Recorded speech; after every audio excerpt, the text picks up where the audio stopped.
अभी आप एक बिल लेके आए, उस बिल के बारे में सुप्रीम कोर्ट ने कह के रोक लगा दिया कि यह बिल तो अस्पष्ट है, इसमें कोई स्पष्टता नहीं है इस बिल में।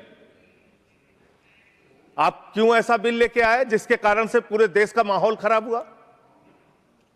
आपने झगड़ा कराया दलितों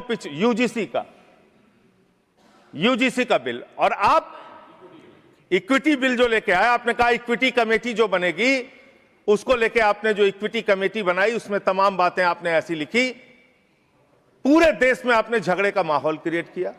आप कभी भी और कहीं भी दलितों और पिछड़ों और आदिवासियों के हितैषी रहे ही नहीं है। आप हल्ला मचा रहे थे कि देखो हमने दलितों, पिछड़ों, आदिवासियों के लिए कितना शानदार बिल हम लेके आए, कितना शानदार हमने काम कर दिया।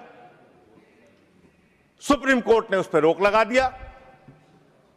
सुप्रीम कोर्ट ने कहा कि यह बिल अस्पष्ट है। आपने इस देश के अंदर विश्वविद्यालयों में आरक्षण को खत्म किया है, यह सच्चाई है मान्यवर। दलित, पिछड़े, आदिवासियों के लिए जो प्रोफेसर्स, असिस्टेंट प्रोफेसर्स की नियुक्ति होनी चाहिए, 80% से ज्यादा पोस्ट खाली पड़ी हुई है विश्वविद्यालयों में। और जो चीज आपके हाथ में है, आप दलितों, पिछड़ों, आदिवासियों के हितैषी कैसे हैं?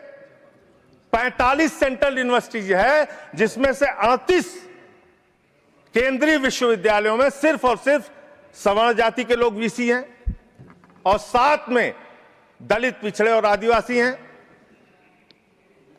तो आप बताइए, आपको 45 में से 38 सिर्फ एक जाति के, सवर्ण जाति के लोग मिल रहे हैं और बाकी 7 आपने पिछड़ा, दलित, आदिवासी बनाया, और आप कहते हैं आप दलितों, पिछड़ों, आदिवासियों के हितैषी हैं।